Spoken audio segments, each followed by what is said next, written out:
नमस्कार, मैं किरण चौधरी अपने YouTube चैनल पर एक बार फिर से आप सभी का हार्दिक स्वागत करती हूँ। हम पढ़ रहे हैं राजस्थान की ज्योग्राफी। देखिए, राजस्थान की ज्योग्राफी में हमारा टॉपिक चल रहा है राजस्थान की झीलें। राजस्थान की झीलों को दो भागों में बांटा, खारे पानी की झीलें और मीठे पानी की झीलें। मीठे पानी की झीलों के अंतर्गत जो है आज हम कुछ छोटी 4 झीलों का अध्ययन करेंगे। तो सबसे पहले आज की पहली जो झील है नक्की झील, उससे शुरुआत करते हैं। देखिए, ये नक्की झील कहाँ है? तो ये नक्की झील है सिरोही जिले के माउंट आबू स्थान पर। ये देखिए, माउंट आबू कौन सा स्थान है? आपको एक चीज़ और याद आ गई होगी कि राजस्थान में सर्वाधिक वर्षा वाला स्थान कौन सा है? माउंट आबू। और ये सर्वाधिक राजस्थान का सबसे ऊंचा बसा हुआ शहर भी है और आर्द्र स्थान है ये, क्योंकि सर्वाधिक बारिश होती है तो आर्द्र तो होना ही है। देखिए, तो नक्की झील कहाँ है? सिरोही जिले के माउंट आबू में है, यानी अरावली पर्वतमाला का ये हिस्सा है। निर्माण की बात करें तो इसका निर्माण कैसे हुआ? देखिए, सर्वाधिक ऊंचाई पर है तो थोड़ा सा मुश्किल है कि इतनी ऊंचाई पर किसी ने झील बनाई होगी।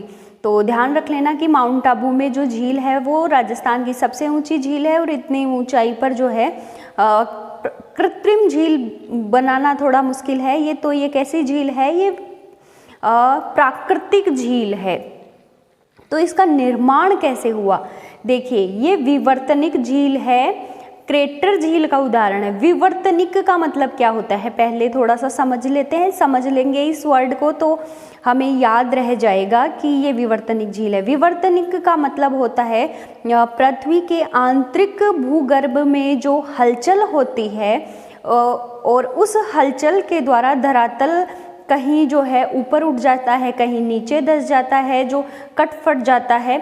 इस तरीके से जिस स्थलाकृति का निर्माण होता है उसे विवर्तनिक कहते हैं, यानी भूगर्भ में आंतरिक जो हलचल होती है उसे विवर्तनिक कहते हैं। तो देखिए, कौन सी ये भूगर्भ की आंतरिक क्रिया के द्वारा इसका निर्माण हुआ है? क्रेटर झील। क्रेटर क्या है? ये ज्वालामुखी क्रिया के द्वारा क्रेटर का निर्माण होता है। जैसे अपन ने एक झील पढ़ी थी, याद होगा आपको, और मैंने कहा था कि ये काला डेरा का उदाहरण है। पुष्कर झील के बारे में हमने पढ़ा था ऐसा कि ज्वालामुखी फटती है तो उसके मुंह के ऊपर जो गड्ढा बन जाता है, जो नली है उसके ऊपर गड्ढा बन जाता है, उसको काला डेरा कहते हैं। जब इसकी आकृति बड़ी होती है तो उसे काला डेरा कहते हैं। जब इसकी आकृति छोटी होती है तो इसे क्रेटर कहते हैं, यानी काला डेरा का ही छोटा रूप क्या है? क्रेटर है। तो नक्की झील का निर्माण कैसे हुआ? विवर्तनिक हलचल के द्वारा, ज्वालामुखी की क्रिया के द्वारा क्रेटर के मुंह पर जो है इस झील का निर्माण हुआ। ये तो हुई, अगर हम इसको देखें ज्योग्राफिकल मान्यता के हिसाब से, मतलब निष्कर्षों के आधार पर। अगर एक प्राचीन मान्यता भी है, ऐसा माना जाता है कि इस झील को देवताओं ने अपने नाखूनों से खोद कर बनाया है, इसीलिए इस झील का नाम भी नक्की पड़ गया। याद रह जाएगा, नक्की से नाखून याद आ जाएंगे, और नाखून किसके? अपने नाखूनों से तो बनने से रही, तो देवताओं ने अपने नाखून से इस झील का निर्माण किया है। फिर इसकी विशेषता देखिए, ये राजस्थान की सर्वाधिक ऊंचाई पर स्थित है। ये 1200 से कहीं कहीं आपको 1300 मीटर भी, 1200 से 1300 के बीच में कहीं भी आपको ये लिखा हुआ मिल जाएगा, कंफ्यूज नहीं होना है। यानी माउंट आबू सर्वाधिक ऊंचा है राजस्थान का शहर, तो ये सर्वाधिक ऊंचाई पर स्थित है। ये सबसे गहरी झील है, सर्दियों में जमने वाली राजस्थान की एकमात्र झील है। जब बहुत अधिक सर्दियां पड़ती है तो अत्यधिक ऊंचाई, देखिए जैसे जैसे हम धरातल से ऊंचाई की तरफ जाते हैं तो क्या होता है? तापमान कम होता है या ज़्यादा होता है? तापमान जो है गिर जाता है। जब छोटे बच्चे होते हैं तो क्या सोचते हैं कि जैसे जैसे ऊपर की तरफ जाएंगे तो तापमान कम होगा या ज़्यादा होगा? सोचते हैं कि ज़्यादा होगा, कि हम सूरज की तरफ जा रहे हैं, पर ऐसा नहीं होता। सूरज की जो किरणें हैं वायुमंडल से सीधा धरातल से टकराती है और धरातल को गर्म कर देती है। ठीक है, इसलिए जैसे जैसे हम ऊपर की तरफ जाते हैं तापमान कम हो जाता है, इसलिए ये झील सर्दियों में जम जाती है। तो ये देखिए, एक चीज़ आपको समझ में आ गई तो सब चीज़ें याद हो जाएगी कि ये माउंट आबू में है तो पता है ऊंचाई पर है, यानी ये प्राकृतिक है, और ये सर्वाधिक ऊंचाई पर है, इसका मतलब ये सर्दियों में जम जाती है। देखिए, ये जो झील है नक्की झील, गरासिया जाति के लोग अपने जो पूर्वज हैं उनके मृत व्यक्तियों की अस्थियां यहाँ प्रवाहित करते हैं। जैसे हम अस्थियों को मरने के बाद, जलाने के बाद जो अस्थियां बच जाती हैं उनको किसी भी पवित्र झील में प्रवाहित करते हैं, हिंदू धर्म की मान्यता है। तो इसी तरीके गरासिया जाति के लोग हैं इस नक्की झील में अपने पूर्वजों की अस्थियां प्रवाहित करते हैं। और गरासिया जाति की ये जो जाति है वो इसी सिरोही के आसपास वाले इस पर्वतीय इलाके में सबसे ज़्यादा रहती है। आपको पता है गरासिया कहाँ रहता है? सिरोही में। तो आपको याद आ जाएगा कि कौन सी जाति के लोग यहाँ अस्थियां प्रवाहित करते हैं, जो वहाँ पर रहेंगे वो ही करेंगे, तो गरासिया जाति के लोग। देखिए, यहाँ पर 3 चट्टानें बनी हुई है, टॉड रॉक, नन रॉक और नंदी रॉक। ये चट्टानें हैं, ठीक है। टॉड का मतलब क्या है? या मेंढक, यानी एक चट्टान है, आप उसको दूर से देखोगे तो ऐसे लगेगा जैसे कोई मेंढक बैठा हुआ है, तो इसको टॉड रॉक कहने लगे। एक है नन रॉक, नन रॉक में ऐसे लगता है कोई स्त्री है घूंघट निकाले हुए बैठी है, तो वो है नन रॉक। एक है नंदी रॉक, जैसे शिव जी के जो वाहन है नंदी बैल, उसकी आकृति की एक चट्टान है। तो वो चट्टानें जिस आकृति की दिखती है उसी आकृति के हिसाब से इन चट्टानों को नाम दे दिया, और ये दिखने में बहुत अच्छी दिखती है, इसलिए लोग यहाँ घूमने जाते हैं तो इन चट्टानों को देखते हैं। यहाँ पास में ही गुफा भी है, हाथी गुफा है और चंपा गुफा है। तो ये थी आपकी माउंट आबू की नक्की झील। अब देखिए, हम अगली झील की बात करते हैं, वो है कायलाना झील।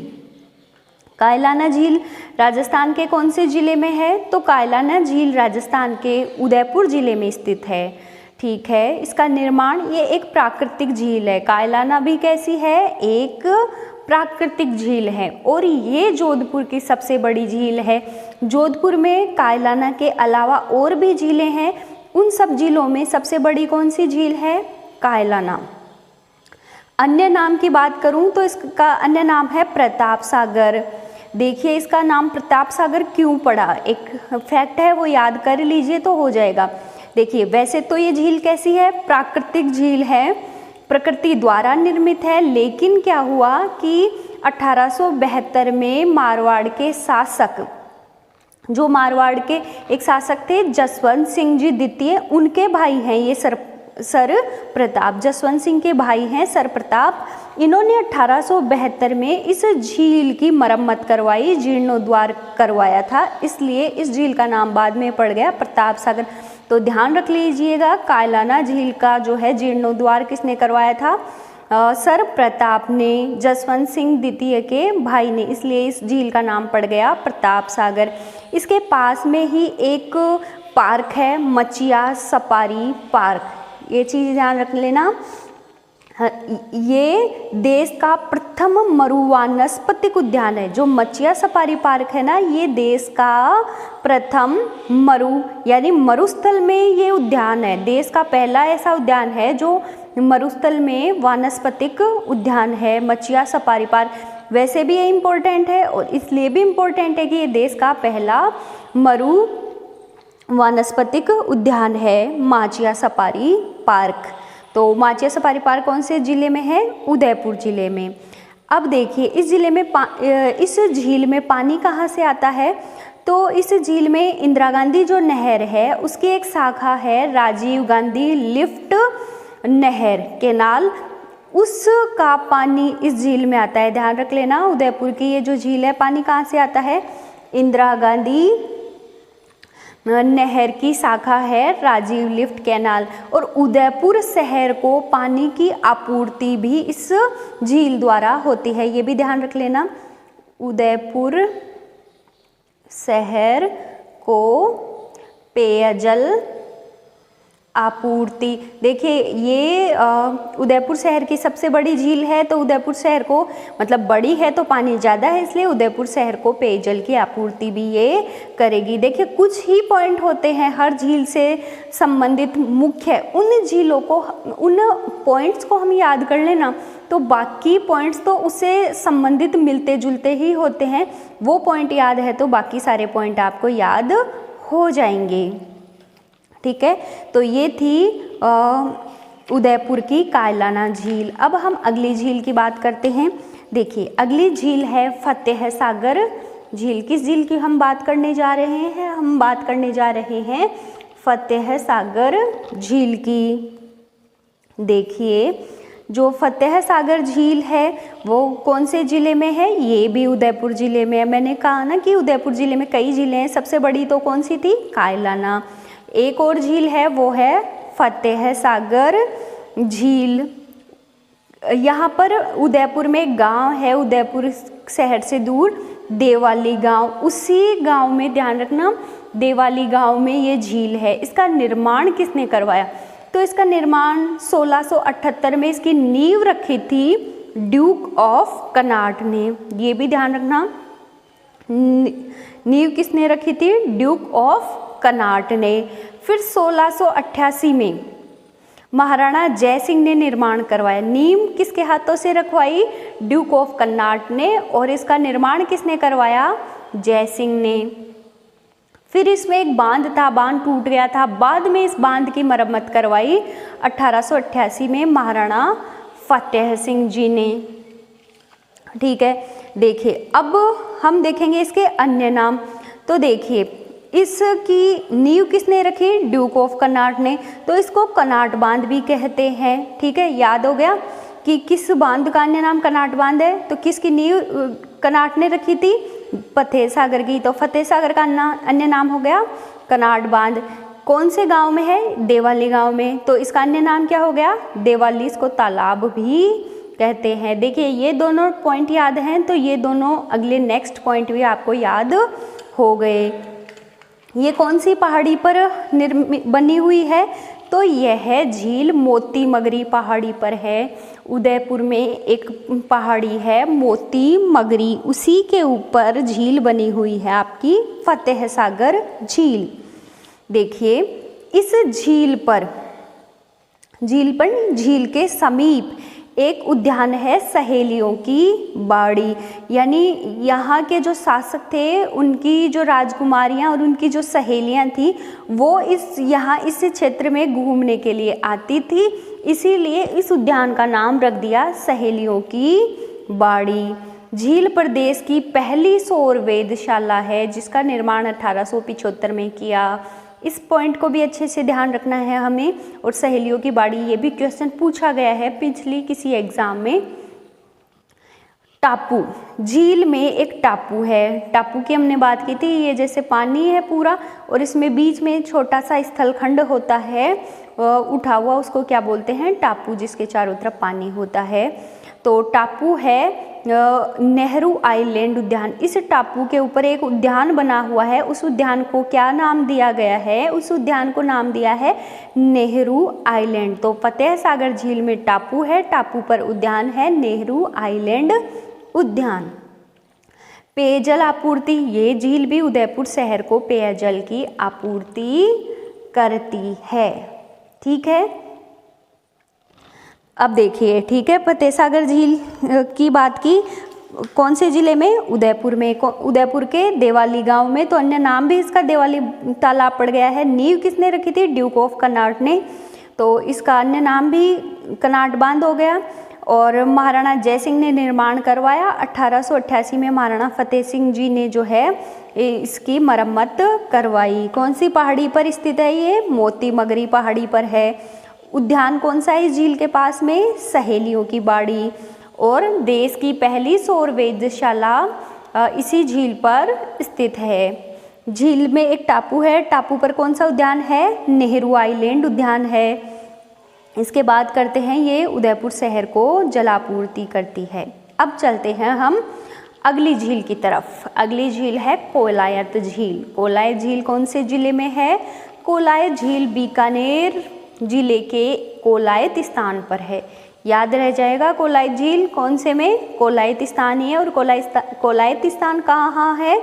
ये बीकानेर जिले में है। निर्माण किसने करवाया? तो देखिए, कोलायत जो झील है इसका निर्माण माना जाता है कि इसका निर्माण किसने करवाया था? इसका निर्माण करवाया कपिल मुनि ने। देखिए, ऐसे माना जाता है कि क्या हुआ, कपिल मुनि ने अपनी माता की मुक्ति के लिए इस स्थान पर पाताल लोक से गंगा निकाली। ठीक है, कपिल मुनि ने अपनी माता की मुक्ति के लिए जो है पाताल को तोड़कर वहाँ से गंगा निकाली थी। ये एक प्राचीन इस झील के बारे में मान्यता है, ऐसे माना जाता है। और यहीं पर कपिल मुनि से संबंधित हो गई, तो यहाँ एक कपिल मुनि पास में ही सरोवर भी है, या इसे कोलाई झील को कपिल मुनि सरोवर भी कहा जाता है। क्यों कहा जाता है? क्योंकि माना जाता है कि कपिल मुनि ने पाताल लोक को तोड़ करके यहाँ गंगा निकाली थी, इसीलिए इसको कपिल मुनि सरोवर भी कहते हैं। तो निर्माण किसने करवाया झील का? कपिल मुनि ने। आश्रम, अब देखिए कपिल मुनि से संबंधित है तो आश्रम भी कहाँ होगा? इसी झील पर। कपिल मुनि का आश्रम है जो सांख्य दर्शन के प्रणेता है, और यहीं पर कपिल मुनि का मंदिर भी है। यानी कपिल मुनि का आश्रम भी है और कपिल मुनि का मेला भी है। कई बार ये क्वेश्चन भी पूछा जाता है हिस्ट्री में कि जो सांख्य दर्शन के प्रणेता कौन है? तो कपिल मुनि। देखिए, मुझे नहीं पता आप इसको कैसे याद कर रहे हो, पर मैंने तो ऐसे किया था कि सांख्य दर्शन के प्रणेता कि कपिल मुनि, तो मैंने ऐसे याद किया कपिल देव, और कपिल देव ने बहुत संख्या में रन बनाए थे अपने समय के। तो पता है कि वो बेस्ट क्रिकेटर थे और रनों की जो है एक तरीके से बौछार कर देते थे क्रिकेट खेलते समय। तो कपिल मुनि सांख्य दर्शन के प्रणेता। इस तरीके से थोड़ा रिलेटेड कर देते हैं, जो चीज़ें हमें पता है तो वो चीज़ें याद हो जाती है, और उस दिन के बाद मुझे हमेशा सांख्य दर्शन से याद आ जाता है कपिल देव। तो कपिल देव से कपिल मुनि। यहाँ पर मेला लगता है। देखिए, मेले भारत के जो भी स्थान है, मेले हमेशा कहाँ लगते हैं? जो जिन स्थानों को हम पवित्र मानते हैं उन स्थानों पर मुख्यतः मेले लगते हैं। तो ये स्थान भी हम पवित्र मानते हैं कि कपिल मुनि सांख्य दर्शन के प्रणेता है, पाताल लोक कर यहाँ गंगा लेके आए थे। तो कार्तिक पूर्णिमा को यहाँ पर मेला लगता है, और यहाँ दीपदान की परंपरा भी है, यानी दीपक जला के इस झील में प्रवाहित किए जाते हैं। एक बात और है, चारण जाति के लोग यहाँ नहीं जाते हैं। इस झील पर चारण जाति के लोग कभी भी नहीं जाते हैं। अब इसके पीछे भी एक किंवदंती है कि क्यों नहीं जाते। देखिए, ऐसे कहते हैं कि करणी माता थी ना, वो चारण थी, उन्होंने क्या हुआ, अपनी बहन का बच्चा गोद लिया। वो क्या हुआ, इस झील में डूब करके मर गया था। तो उसके बाद से किसी भी चारण जाति के लोग ने यहाँ जाने से मतलब जाना बंद कर दिया। क्यों नहीं जाते चारण जाति के लोग? क्योंकि करणी माता ने अपनी बहन से बच्चा गोद लिया और वो इस झील में डूब के मर गया, ऐसा माना जाता है। इसके बाद चारण जाति का कोई भी व्यक्ति इस झील पर या इस झील में स्नान के लिए नहीं जाते हैं। यहाँ पास में ही शिवालय भी है और यहाँ 52 घाट है। और देखिए, इस कोलायत झील को शुष्क मरुस्थल का उद्यान भी है कहते हैं, क्योंकि कोलायत ये जो बीकानेर है वो जिला कैसे शुष्क एरिया के अंदर आता है हमें पता है, और ये यहाँ पर झील है तो ये शुष्क मरुस्थल का उद्यान हो गया। तो कौन से झील को जो है शुष्क मरुस्थल का उद्यान कहते हैं? तो कोलायत झील को शुष्क मरुस्थल का उद्यान भी कहते हैं। तो कोलायत झील बीकानेर के कोलायत स्थान पर, निर्माण किसने? कपिल मुनि ने। आश्रम भी किसका? कपिल मुनि का।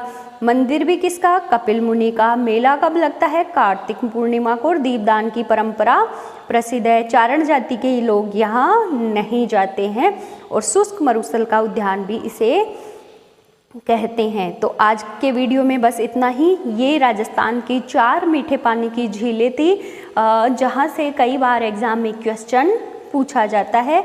नेक्स्ट वीडियो में बाकी और बची हुई झीलों का हम अध्ययन करेंगे।